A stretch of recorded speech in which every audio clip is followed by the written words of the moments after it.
51페이지 가보시면 상단에 무슨 길쭉한 막대기가 2개 모일 거예요. 내용 한번 읽어봅시다. 단기 제품 제조 원가를 어떻게 구하는지, 또 매출 원가를 어떻게 구하는지 관련된 이야기가 나오고 있는데, 공식 나왔으니까 외우자 그럴 필요 있겠어요? 없겠어요? 우리 T계정만 그릴 줄 알면 다 해결될 문제잖아요. 그렇죠?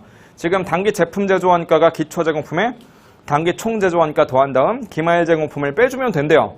당연한 소리지. 기초 제공품에 단기 총 제조 원가를 더하시고 기말 제공품을 차감해주면 그것은 바로 단기 제품 제조 원가가 될 거 아니겠어요? 그렇죠? 매출 원가도 마찬가지. 제품 계정 한번 그려볼까요? 말 나온 김에.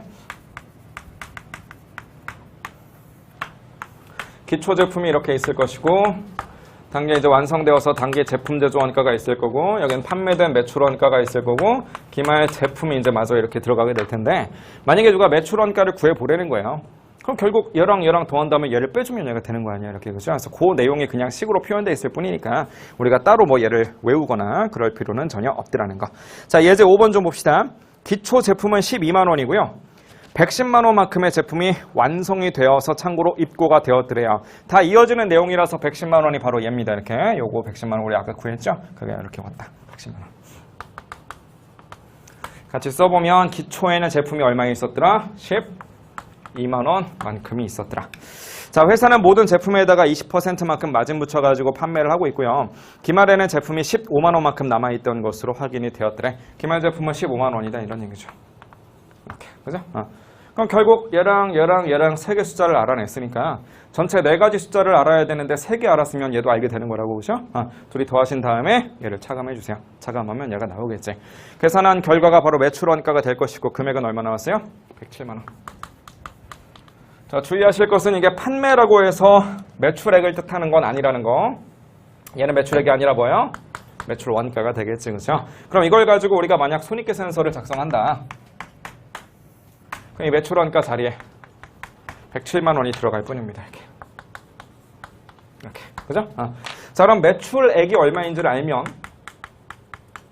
이렇게 차감을 해주는 순간 그것이 바로 매출 총 이익이 될 것이고, 그 밑으로 뭔가 이런 저런 것들이 달릴 거 아니겠어요? 그럼 매출액도 계산할 수 있어요. 지금 있는 자료로. 매출액은 얼마가 되겠어요? 마진 얼마 붙이겠대요? 20% 붙여서 팔겠대. 그럼 우리 팔린 애들의 원가가 지금 107만 원이다 그 소리니까, 거기에다가 마진을 20%만큼 붙이고 싶다. 그럼 계산 어떻게 하면 돼요? 107만 원에다가 곱하기 1.2배 때리면 되겠네. 그죠? 그럼 계산해 주시면 1284 정도 된다는 거죠. 1284. 이런 식으로. 그죠? 제가 이렇게 올 적에 120%만큼을 때려 놓았더라. 이렇게 보시면 되겠네. 그래서 빼주면 뭐 매출 총이익은 각자 한번 계산해 보세요. 이렇게. 되셨죠? 자, 그럼 이 지금 칠판에 적혀 있는 거 잘 보세요. 이게 그 상기업 같았으면은 간단하게 끝날 일이에요. 왜냐면 T계정이라고 해봤자 상품밖에 없으니까. 근데 우리가 이제 제조기업이다 보니까 T계정을 좀 멀리 돌아오는 거죠. 원재료, 제공품, 제품 이런 식으로. 자, 그러네. 잘 보세요. 공장에서 얼마 썼나요? 다 해서. 단기에 공장에서 우리 돈 얼마 썼나요? 단기에 공장에서 발생시킨 원가가 다 해서 얼마인가요? 라고 누군가 물어본다. 그럼 뭐 대답하라는 거야? 공장에서 우리는 올 한 해 이만큼의 원가를 썼습니다. 뭘 계산하라는 거야? 단기 총 제조 원가. 얘 계산하라는 거죠. 이게 단기 중에 우리가 발생시켜버린 원가라는 거예요. 뭔 말인지 아시겠죠? 자, 그럼 내가 공장에서 돈 얼마 썼는가? 궁금할 거 아니야, 그렇죠? 얼마 썼을 거냐면 이거 다 더한 숫자만큼 있을 거라고. 그럼 그 숫자가 되게 중요한 숫자니까 손익계산서 같은 거 작성하면 거기에도 나오겠네? 나와요, 안 나와요? 손익계산서에 들어가는 숫자는 지금 T계정에 있는 애들 중에서 누구만 손익계산서로 갔어요? 지금 손익계산서까지 간 녀석은 유일하게 얘밖에 없잖아, 얘. 얘만 지금 손익계산서로 갔을 뿐, 얘를 제외한 나머지 녀석들은 뭐가 됐든지 간에 손익계산서로 간 적이 없죠. 손익계산서로 갈 자격이 있는 건 매출원가 뿐이에요. 손익계산서 말고 또 하나의 중요한 재무제표 중에는 재무상태표가 있는데, 요런 금액들은 재무상태표로 가고 있죠. 얘도 마찬가지 재무상태표, 얘도 마찬가지 재무상태표입니다. 물론 뭐 기초잔액도 재무상태표인데 얘들은 뭐 전기 재무상태표니까 일단 그렇다 치고, 기말 재고자산은 재무상태표로 가고 유일하게 팔린 녀석만 손익계산서로 가요. 그럼 이게 조금 괴리가 있는 거야. 이상하다. 내가 얼마를 발생시켰느냐, 내가 올 한 해 얼마를 썼느냐, 이 정도도 되게 중요한 것 같은데 정작 걔네들은 손익계산서나 재무상태표 어디를 뒤져봐도 안 나온다는 거야. 뭔 말하는 건지 이해되시죠?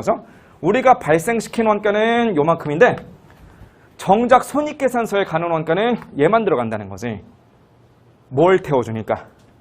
T계정을 태워주니까 이걸 뭐라고 불러요? 이걸 바로 제품 원가라고 부른다고요. 아까 전에 우리 제품 원가랑 기간 원가 여기 칠판에다 그림 그려서 설명 한번 드렸었죠? 그 그림 한번 머릿속으로 떠올려 보세요. 어떻게 생겼었는지.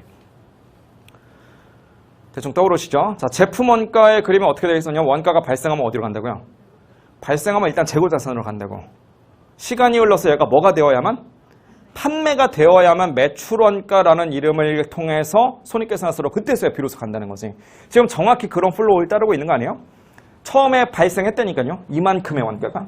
이렇게. 얘들이 발생을 했는데 발생하자마자 스탑! 하고서 결산을 해버린 거야. 그럼 지금 방금 발생했는데 결산이 탁 시작되어 버렸으니까 이제 방금 발생했으니까 아직 완성은 안 됐을 거 아니겠어요? 그럼 이 숫자들은 어디에 포함될 거냐면 여기 포함될 수밖에 없다고. 발생하자마자 끊어버리니까 어디로 갔어요? 채무상태표의 재고자산으로 가잖아요. 조금 기다렸다가 결산한 거야. 조금 기다려서 뭐는 되느냐? 완성은 됐어요. 그 상태에서 결산을 했어. 판매되기 전에. 그럼 어디로 가겠어요? 저 금액들은. 여기로 가버릴 거 아니야 이렇게. 뭔 말인지 이해되셨죠? 그렇죠? 발생은 했는데 아직까지는 판매가 안 된 상태였다면 완성은 됐어도 판매는 안 된 상태였다면 여기로 들어갈 거 아니겠어요? 즉 원가가 발생했음에도 불구하고 손익계산서로 가지 못한 채 재무상태표의 재고자산으로만 보이게 되는 거죠. 그럼 원가가 발생했는데 얘네들이 손익계산서까지 가려면 뭐까지 돼야 된다? 무조건 팔려야 된다. 판매가 되어야 매출원가라는 이름으로 그때서야 비로소 손익계산서에 간다. 이런 흐름을 타는 녀석이 바로 제품원가라는 거고요. 나중에 8장 배우신 분들 들으세요. 8장에 가면 T계정을 타고 비용 처리되는 애가 있는가 하면 발생하자마자 그냥 비용 처리해버리는 기간비용 취급당하는 아이들도 있어요. 지금의 우리는 DMDR, OH처럼 공장에서 발생하는 아이들이라면 T계정을 당연히 타는 것처럼 취급을 하고 있지만 만약에 문제에서 뭐 변동원가 계산을 이용한다 이렇게 얘기를 한다면 이 중에 누구는? FOH는 떨궈버리고 나머지만 그냥 T계정을 타고 보내야 된다는 거지. 그런 것들이 머릿속에 잡혀 있어야 돼요. 뭔 말인지 이해되셨죠? 그래서 어쨌든 잘 안 떠오른다면 나중에 이제 8장 가서 배우면 되니까 이게 이제 T계정이고 T계정을 타는 아이들이 제품원가고 그래서 우리는 아까 전에 제품원가라는 것을 공부하면서 그 옆에다가 T계정을 타는 녀석 뭐 이런 정도로 메모를 했던 거고 이 정도 떠올리시기 바랍니다. 되셨죠? 네. 자, 53페이지에 보니까 동그라미 4번에 제조원가 명세서 그리고 부분 손익계산서 이런 것들을 얘기하고 있는데 부분 손익계산서라는 건 뭐 손익계산서를 얘기하는 거고요. 제조원가 명세서라고 하는 것은 그냥 얘를 말하는 거예요. 이거 제공품 T계정이 제일 중요한 거라고 말씀드렸잖아요. 그래서 이 제공품 T계정을 좀 이쁘게 그려놓은 거 그걸 제조원가 명세서라고 부릅니다. 구경만 한번 해볼게요. 밑에 제조원가 명세서인데 1번에 직접 재료비, 2번에 직접 노무비, 3번에 제조간접비고요. 4번은 단기 총제조원가인 걸 봐서 4번은 1번, 2번, 3번 결국 합쳐놓지 않았을까, 그죠? 5번에 보니까 기초제공품 나오고요. 6번에 개라고 하는 것은 아무래도 단기 총제조원가랑 기초제공품을 합쳐놨겠죠. 그죠? 즉 여기까지 정리해보면 얘를 1번에 적고요. 얘를 2번에 적고요. 요 놈들을 3번에다 적었어요. 4번에서는 얘네를 합쳐버렸습니다. 5번에서는 뭘 보여주고 있냐면 얘를 보여주고요. 6번에서는 얘랑 얘를 합쳤으니까 결국 6번의 금액이 뭐예요? 제공품 계정의 차변이겠지, 그렇죠? 차변을 다 합쳐서 6번에다 보여줍니다. 그런 다음에 7번에서 기말제공품의 원가가 등장하는데 거의 금액이 안 나와 있어서 그렇지 7번은 마이너스 치는 거예요. 7번을 마이너스 쳐버리고 나면 남는 금액이 뭐겠어요? 그게 바로 얘가 되겠지. 즉 플로우상에서 마지막 제공품이 빠져나갈 때는 단기 제품 제조원가가 되어서 빠져나가는 거니까 그 녀석을 마지막 결론으로 딱 내는 거. 이게 바로 제조원가 명세서다. 그 정도만 기억하시면 되고요. 뭐 얘를 여러분들이 직접 시험장에서 작성하거나 그럴 일은 없는데 시험 문제에서 뭔가 자료로 제공하거나 그런 것들은 충분히 가능하니까 나 이런 거 구경해봤다 정도만 하시면 되겠어요. 이 정도 해서 2장도 마무리할게요. 그래서 1장하고 2장 워낙 간단한 그런 내용이지만 간단하다고 해서 중요하지 않다는 건 아니잖아요. 그래서 워낙 중요한 내용이니까 이미 뭐 한두 번 공부하신 분들도 많이 계시겠지만 그래도 다시 한번 좀 리마인드 하자는 차원에서 오늘 하루 1, 2장을 좀 봤고요.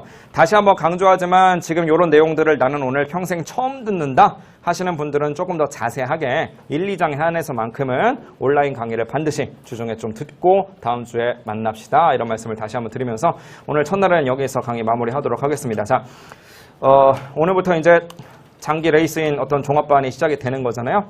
다시 한번 서두에 말씀드렸던 거 다시 한번 강조하자면 제일 중요한 거는 마인드 컨트롤이에요. 그래서 앞으로 내가 정말 얼마나 열심히 해야 되겠다. 얼마나 진심으로 여기에 좀 달려 들어가지고 남들보다 얼마나 더 절실한 마음으로 열심히 해야 되겠다. 이런 마인드 컨트롤을 하셔야만 합격을 하는 거지. 그냥 뭐 몸만 와서 앉아있다. 남들 하는 만큼만 하면 되겠지. 이런 마인드라면 내시당초 합격 못해요. 진짜 절실하고 치열하게 공부하셔야 합격할 수 있으니까 그런 마인드로 하셔서 다들 합격하셨으면 좋겠고요.